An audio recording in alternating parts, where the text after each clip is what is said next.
أعوذ بالله من الشيطان الرجيم بسم الله الرحمن الرحيم اللهم صل على سيدنا مولانا محمد راهي وسلم عليه وعلى آله وصحبه وحبه بجاه ما تيسير جبان مواهب jërëjëf Cheikh Bamba Khadim Rassoul ci Maam Cheikh Fall waa vidéo bi dama koy def jëmale ko si Ousmane Sonko connerie économique ak aventure yi muy wax au niveau bi ñu ko defee interview TV5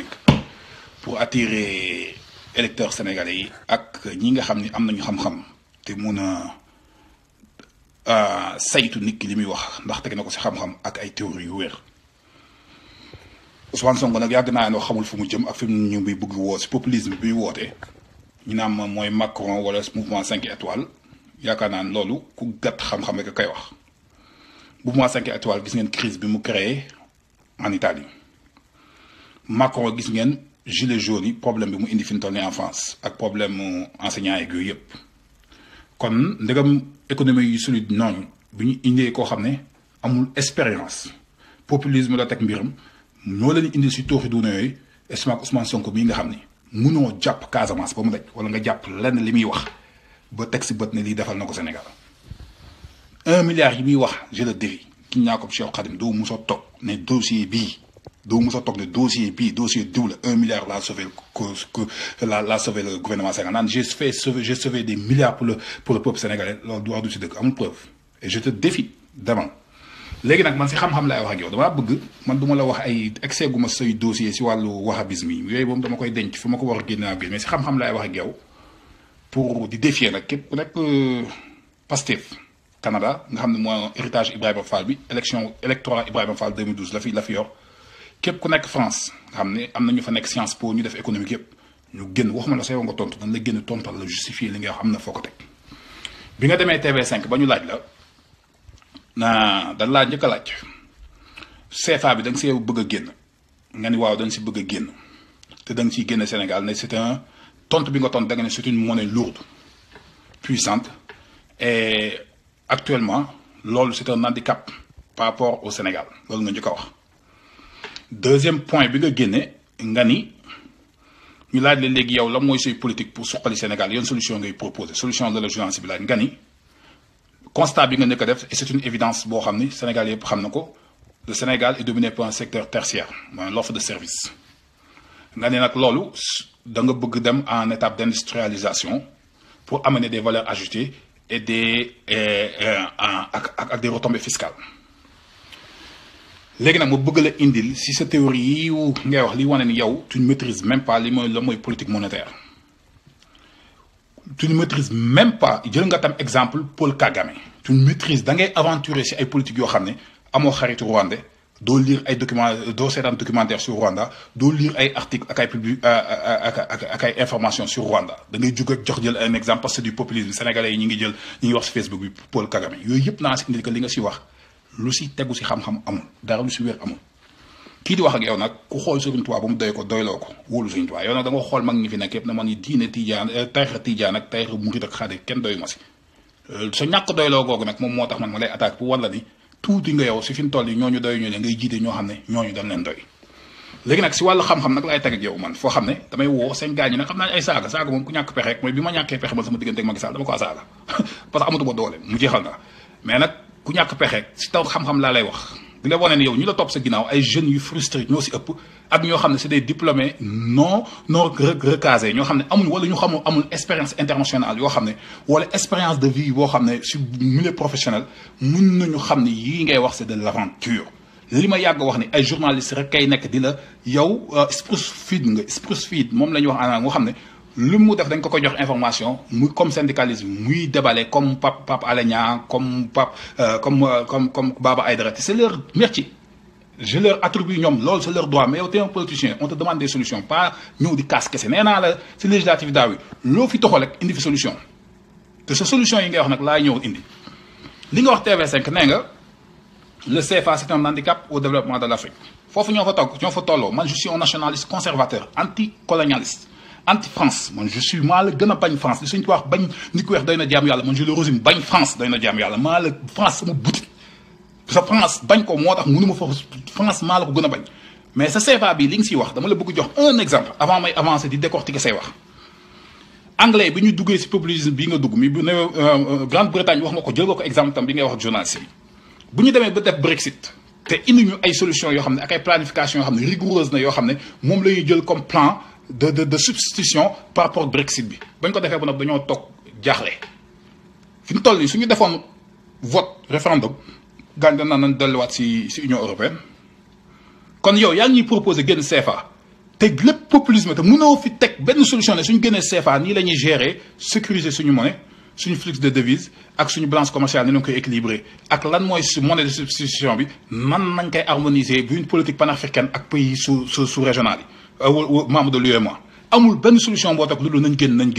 léegi nag lii wane nag li ngay wax maîtriser woo ko fa laay ñëw ak yow Ousmane Sonko mooy nee nga CFA bi c'est une monnaie lourde un constat boo xam ne lu wér la léegi secteur tertiaire la ñu yor une évidence boo xam ne yaa ko indil sa kàddu bopp secteur tertiaire boobu dañoo war a jaarale à un secteur industriel mais yow dama lay jox exemple dama lay ñëw laaj un secteur tertiaire nga laaj à tous les économistes un secteur tertiaire ça veut dire que ni les importations pays yi am secteur tertiaire yëpp nga xam moo fa dominé importation yi ñoo ëpp création de valeur ajoutée ou création de biens ou exportation yi léegi nag sur le marché international quand on parle d'importation on parle de fuite de devises on parle d'achat sur le marché international qu'est-ce qui nous arrange pour l'acquisition de ces biens de ces goods en anglais comme ni ñu koy waxee qu'est-ce qui nous arrange c'est une monnaie forte boo xam ne dañuy mun a fexe chinois bi su yëkkatee yenam suñu monnaie bi am doole ba mun ko jël te li ngay wax ba léegi maîtriser woo ko parce que Gambie dala si Gambien bi soo xoolee moo ëpp doole ak ouguiya Mauritanie moo ëpp doole CFA bi parce que 1000 dollars si Gambien mooy suñu 14000 CFA 1000 ouguiya Mauritanie mooy suñu 16000 francs CFA te ñoom xool leen ak seeni monnaie lu muy am doole secteur tertiaire bi ñu nekk li leen handicapé dafa am yoo xam ne da nga siy dugg di si aventurer te doo ko maîtriser parce que li handicapé Guinée handicapé Gambie mu nekk sa biir handicapé Mauritanie indi problème biir Nigéria au Nigéria da ngay xool vidéo yi ñuy jàpp ñuy fay sàcc xaalis yëpp mais les politiciens ay dollars américains la ñaaga xaw ma la nga tudd seen monnaie nigérienne ba là ça c'est la monnaie des pauvres te gouvernement nigérien bi daf ko xeex falsification bi te faussaires yi seen colonie mère Angleterre moo si formé ay nit spécialement pour def du dumping comme ni français yi defoon Sékou Touré ñu xeex bu mënatuñ ko léegi les hommes riches et les entreprises yi nga xam ne dañoo dem sur le marché international ñëpp ils ont une monnaie muy le dollar américain il y a 2 monnaies au Nigeria léegi nag yow nga ni si wàllu économie nga ni yow fi ñu toll nii secteur tertiaire bu ñu nekk lu ñu arrangé moo ñu am monnaie boo xam ne elle n'est pas forte parce que ni ma déggee li nga wax la nga wax une monnaie qui n'est pas forte mais yow da nga wéruloo mais monnaie bu fortul soo ko amul mais tu vas multiplier tes fuites de devises par rapport ak dépréciation bi mu am dévaluation CFA bi ñu ko gis nga bi ñu ko indee problème bi ñu gis nga bi ñuy dévaluer li ngay wane ne ak yow tu maîtrises pas le politique monétaire li ngay wax dévaluation CFA en 1993 ou 92 rek war na la jox exemple rek mu la jox exemple que ni une monnaie qui n'est pas forte ou pour un pays boo xam ne secteur tertiaire moo fa dominer économiquement viable foofu laa la bëgg njëkk a corriger si li nga wax TV5 journaliste bi su fekkoon maîtriser na am na journaliste bu def science économie wala boo xam ne dafa def journaliste de l'économie si saa si la maîtriser ne la li nga wax teguwul si xam-xam pays bu amul importation ay industrialisation une monnaie forte moo ko arrangé looloo tax Gambiens yi ak looloo tax Mauritaniens yi dooleel seen doole ou tu veux nous amener pour l'exemple du Mozambique du Congo du Zaïre loolu nga ñu bëgg indil boo xam ne da ngay jël un xaalis soo bëggee jënd benn affaire buret ngay jël wala valise ngay jël wala saako ngay jël du si xaalis pour dem jëndi ko mais Sonko ces aventures et ces conneries là bàyyi ko si fiscalité bi nga am doctorat rek li ma la si yoral si ay dossiers fi mu toll nii loolu suñu lay woo ay débat si yow tu ne peux que t'illustrer par rapport waa APR c'est des incompétents innés mais man su Macky Sall wàccoon ba président Karim Meïssa Wade ne ma ñu nga woo kenn parti libéral woo ko débat man ma defe ak yow doo fa teg sa tànk parce que naa la wax ni si li nga tàmbalee fépp bi indi la benn par benn journaliste bi noppi war na li ngay wax si économie ak théorie fiscale dara taxaw si li nga wax nag si wàllu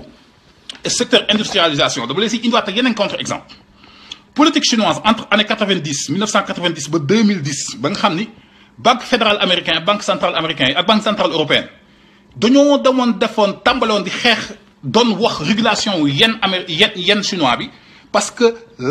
banque centrale chinoise bi mu doon def dafa doon jouer sur les fluctuations du yen pour du def un yen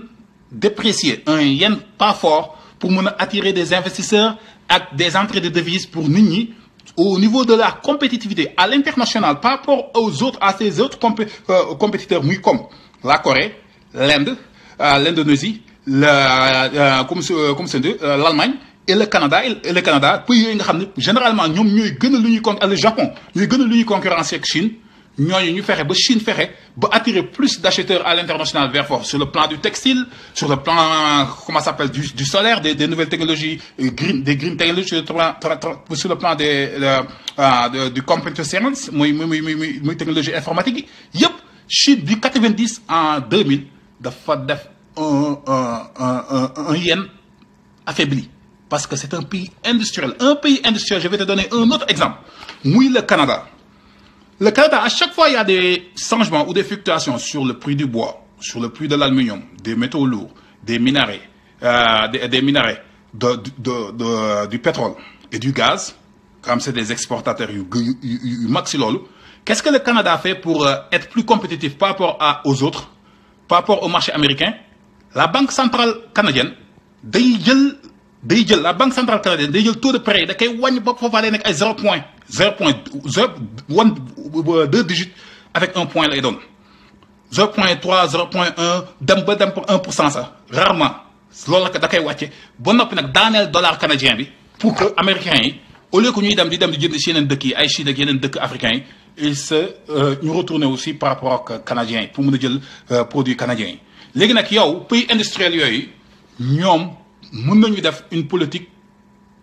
de currency de low currency muy faible muy politique monétaire boo xam ne do xaalis bi day faible mais yow un pays tertiaire ce qui l'arrange comme que c'est un pays importateur ce qui l'arrange actuellement moom mooy fi mu toll nii ce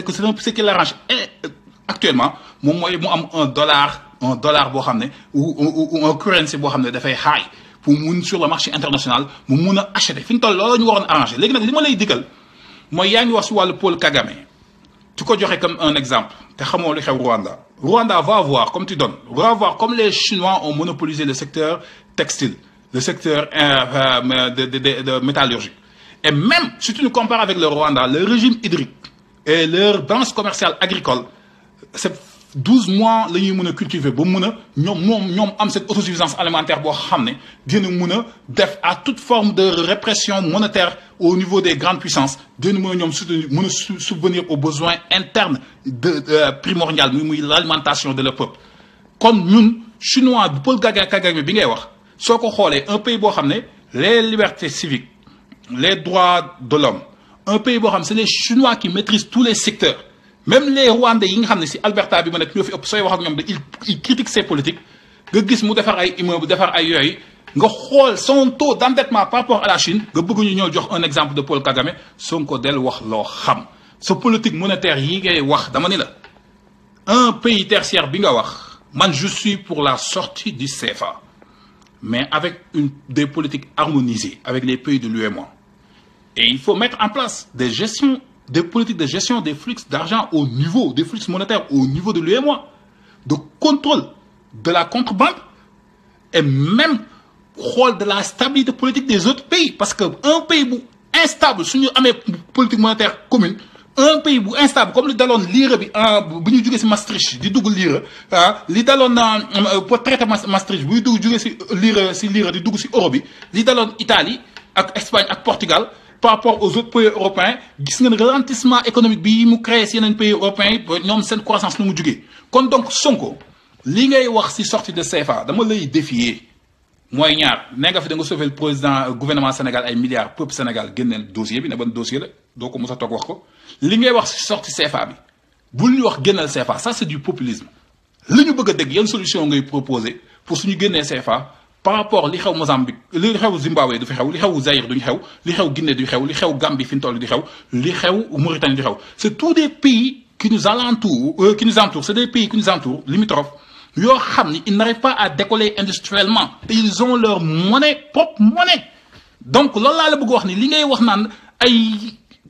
le CFA est un handicap parce que c'est une monnaie lourde c'était pas un justificatif notre propre handicap par rapport à notre développement, c'est que au niveau du Sénégal, on ne peut pas développer l'économie de l'indiscipline. L'économie de l'indiscipline, c'est une théorie que j'ai développée. Moi, il faut baser nos recettes, la majorité, 10% de nos prochaines recettes, sur les sanctions, sur la taxation et sur des contraventions. Sénégalais, c'est une indiscipline, mais fiscale. Ah, duñu fay retard fiscalité yi mooy saw si mbedd bi muy mbalit yi muy tabax foo war a tabax yooyu mu am ay sanctions yoo xam ne police douane ñoom ñëpp su foofu la ñu war a jëm jëlee ji xaalis muy pas ay fiscalité yoo xam ne ah yii ngay théorie yi ngay joxe teg des fiscalités lourdes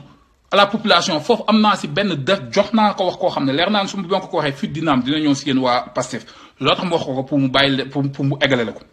sa théorie fiscale yi ngay def yëpp. li ngi wane ni que li ngi siy wax dara tegu si tam loolu naa si dikk au bon moment mais li nga wax TV5 daal ne un CFA lourd avec un secteur tertiaire ne nous arrange pas loolu du dëgg benn du dëgg li nga wax ni da nga bëgg a passer c'est l'industrialisation on va passer à l'industrialisation si tu veux passer à l'industrialisation avec une monnaie boo xam ne c'est une monnaie propre faible loolu dafay fekk ngay rêver parce que pays yi ko arrange yi ko def yépp fi ñu toll nii retiré wu nañ ci donc solution lan la laaj si politique monétaire si Afrique li ngay proposé soo ñu bëggee génne CFA Sénégalais yi nag laa wax nga ñëw bés boo leen fi Sonko aventure am yi muy def koo xam ne mënul xam ne 15 ans amul leadership décisionnel bi mu nekkee impôt domaine mu xam ne créer entreprise am créer ay emploi moo gën a bénéfique si peuple Sénégal moo gën a bénéfique pour son autonomie mu toog ba 15 ans après mu toog biir place de l'Obélisque di regretter naan su ma yëgoon 15 ans si ginnaaw loo koy def kooku leadership décisionnel boo xam ne si décision bu crucial la dans sa propre vie su ko amul ngeen bëgg a dénk seen réew fi mu leen jëmee xamoo leen ko. koo xam ne nee na am naa ay tool te toolam mënoo jàpp ñaar wala ñetti nit ñu mu ne employé naa leen créé naa fa ay emploi produire naa fa lii su ko defoon fi mu toll ni Casamance siw na fa bu yàgg.